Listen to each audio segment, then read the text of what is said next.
선생님 안녕하십니까. 대구시 김일봉 대가의원 김일봉입니다. 오늘은 2017년 7월 14일 금요일이 되겠습니다. 오늘 대구지방은 아주 무더운 날씨가 계속되고 있습니다. 어제도 최고 기온이 37도, 오늘도 그 정도 될 무더운 날씨입니다. 대구는 원래 더위가 유명한 지역입니다만은 특히 저처럼 이렇게 몸이 좀 뚱뚱한 사람은 여름 지내기가 쉽지 않습니다. 그래서 여름철은 그저 이렇게 참고 계절이 지나가는 수밖에 없습니다. 제일 좋은 방법은 그냥 무슨 한 가지 일에 몰두하는 겁니다. 어제 저는 뭐 특별한 일이 없었습니다. 그래서 저녁에 퇴근 후에 머리를 좀 짧게 카트하고 카트하니까 훨씬 시원해졌습니다. 그러니까 저녁에는 이제 우리 용초사 회원님들을 위한 초음파 강의 자료를 만들었습니다. 용초사 교육도 있고 또 일요일날 서울시 마포구 일진빌딩에서 알피니온 초음파 아카데미가 개최됩니다. 이때 한 참가 선생님이 한 5, 60명 되니까 그분들을 위해서 강의 자료를 하나 만들었습니다. 그날 테마가 췌장이기 때문에 제가 췌장 강의 자료를 만들었습니다. 이렇게 6자로 썼습니다. 한번 보여드리겠습니다. 1. 췌장 초음파 검사의 의의와 주의점이죠. 용초사 회원을 위한 초음파 강의 자료 췌장 1. 췌장 초음파 검사의 의의와 주의점. 그 다음에 두 번째는 췌장의 루틴 스캔 이렇게 심화부 횡단 스캔 그림을 이렇게 그렸습니다. 그 다음에 이렇게 또 세 번째 그림입니다. 그림을 모식도로 이렇게 그렸습니다. 그 다음에 이렇게 문맥, 췌장과 문맥, 비정맥 관계, 심화부 종단 스캔이한 췌장의 단축상 그림을 이렇게 모식도로 아주 잘 그려놨습니다. 그 다음에 마지막에 마지막에 의사 선생님을 위한 초음파 아카데미 용초사 안내일에 적어드렸습니다. 그럼 제가 이걸 한번 읽어보겠습니다. 선생님 안녕하십니까. 대구시 김일봉 내과의원 김일봉입니다. 초음파 검사에 입문하시는 의사 선생님과 초음파 스캔 및 영상 판독의 기초를 배우시는 선생님을 위해 초음파 아카데미 용산 초음파 사랑 모임 용초사를 소개해드립니다.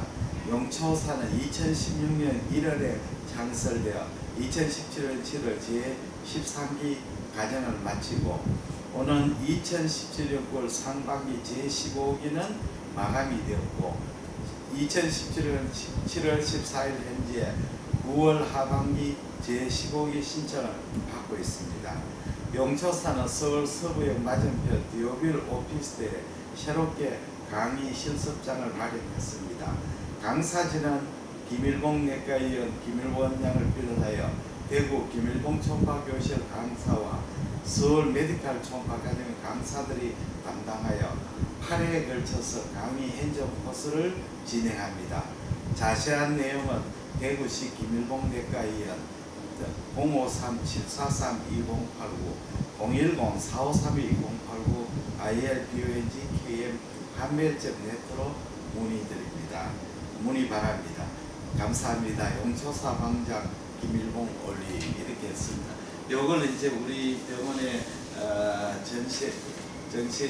전세은 간호사가 워드 작업을 해가 선생님들이 원하시는 선생님들한테 메일로 보내드리겠습니다. 한글 파일로 만들 작정입니다. 원하시는 선생님 저희 김일봉 내과로 연락해 주십시오. 그리고 제가 용초사 안내를 해드리겠습니다. 용초사 2017년 9월 하반기 제15기 회원을 모집합니다. 이 용초사는 초음파를 배우시는 의사 선생님을 위한 모임입니다. 9월 16일, 17일, 19, 20일, 23, 24, 26, 28 8차례에 걸쳐서 서울 서부역 맞은편에 있는 디오빌 오피스텔에서 진행합니다. 토일은 제가 전적으로 담당하고 화목은 서울 메디컬 초음파 아카데미, 대구 김일봉 초음파 교실 강사님들이 저하고 같이 수고해 드리겠습니다. 참가 학생께는 초음파 스캔 DVD를 선물로 드립니다. 그리고 용초사의 OB 회원들에게 위한 초음파 워크숍이 마련되었습니다. 8월 19, 20, 26, 27 4차례 걸쳐서 용초사를 수료하신 분을 위한 CME 코스입니다. 지금 1차는 마감이 됐고 2차, 3차, 4차 회원을 모집합니다. 이 2, 3, 4초 중에 편하신 날에 신청을 해주시면 되겠습니다. 물론 참가비는 없습니다. 다음으로 제가 만든 초음파 스캔법 DVD입니다. 초음파의 가장 중요한 것은 스캔법입니다. 두 번째 중요한 것은 이 스캔된 영상을 해석하는 겁니다. 스캔을 잘 하기 위한 방법을 배우기가 상당히 어렵습니다. 그래서 제가 만든 DVD로 공부하시면 초음파 스캔의 DVD를 잘 배우실 수 있습니다. 지금 많은 병원에서 구입하고 있습니다. 오늘은 금요일은 제가 오후에 제가 치과에 가서 임플란트 시술을 하게 되겠습니다. 지금 오후에 임플란트 시술을 하려고 하니까 급이 많이 납니다. 병원 중에서 가장 힘든 게 치과였습니다. 그러면 이 공병호 박사의 부자의 생각과 빈자의 생각을 또 읽어드리겠습니다. 지난번에 이어서 인간은 이기적인 동물이다. 챕터 12입니다. 직접 만난 적은 없지만 내리 속에 강하게 남아있는 또 한 사람은 고려대학 총장을 지낸 김준엽 씨다. 그는 평생 생일상을 따로 차리지 않겠다는가 배설을 안 하겠다는 것을 신조로 삼아 살아왔다. 실제로 노태우, 김영삼, 김대중에 이어지는 역대 정권에서 숱한 요청이 있지만 그는 모든 배설을 거절했다. 그는 자서전 장정에서 할 수 있듯이 일제 침략하의 독립운동가로서 독재 정권하의 강직한 역사가로서 또 암울했던 시기에 양심적인 지식으로서 올고전 길을 걸어오며 인간의 본성 권력 속에서 인간이 어떻게 행동하는지를 깨닫고 있었기 때문일 것이다. 마키아벨리는 정략론에서 인간은 흔히 작은 새처럼 행동한다. 눈앞에 먹이만 정신에 팔려 머리 위에 매나 독수리가 덮치려고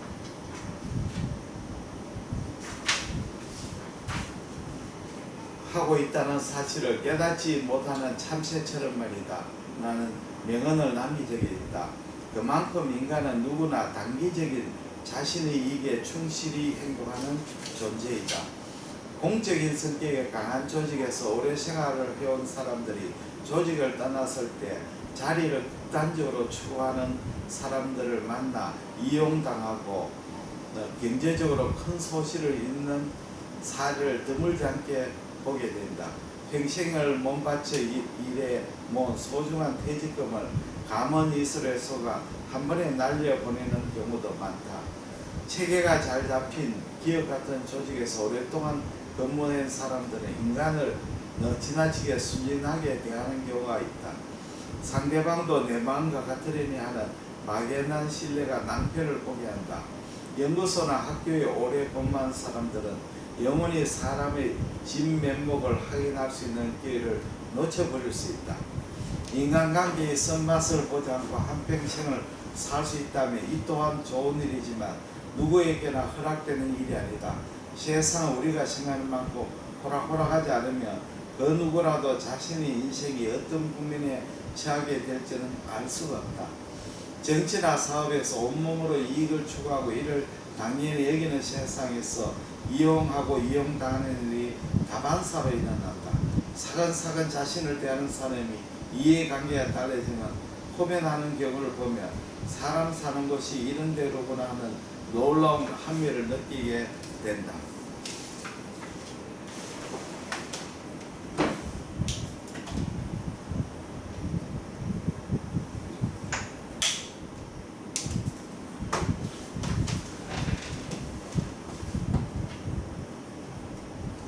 이런 경험들이 큰 비용과 연결되지 않을 때는 그나마 다행이다.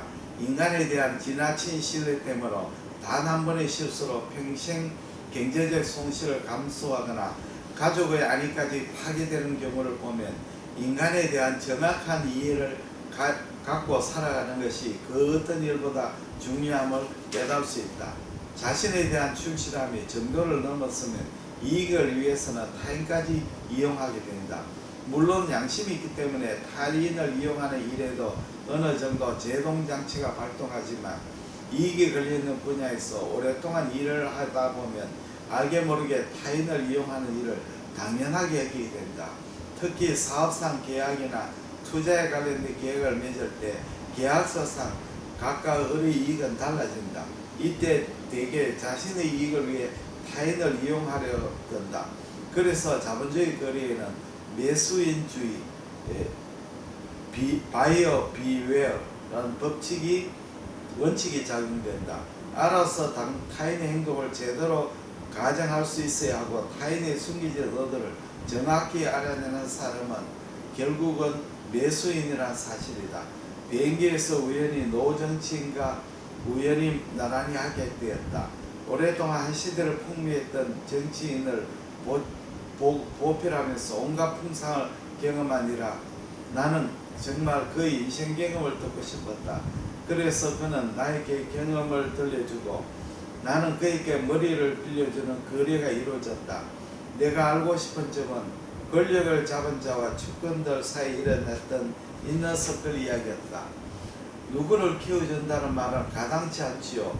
누구든 필요하면 쓰고 그렇지 않으면 버리는 겁니다. 비단 정치뿐만 아니라 세상사의 이치가 그렇지요. 이따금 그분 덕택에 좋겠다는 이야기를 듣는데 전혀 그렇지 않습니다. 쓸모가 있을 때 쓰지만 용도가 없어지거나 충성심이 사라지면 그 다음은 찾지 않습니다. 함께 고생한 시절을 생각하면 가슴이 쓰리기도 해도 세월이 가면서 초연하게 되었습니다. 그래서 나는 보좌관들에게 자주 이야기합니다. 내가 키운단 말은 믿지도 말고 듣지도 말아라. 알아서 크거라. 저는 지금도 보좌관을 자주 바꾸는 편입니다. 일을 잘하는 친구로 말입니다.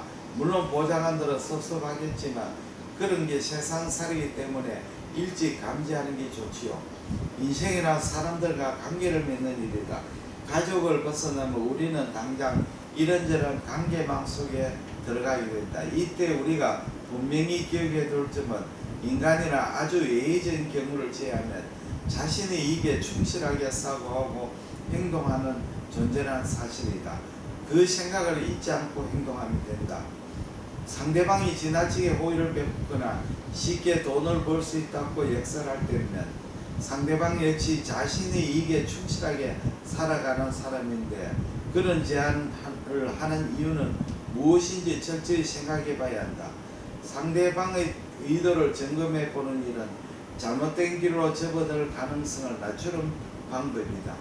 훗날 나에게 어떻게 이렇게 할 수가 있어?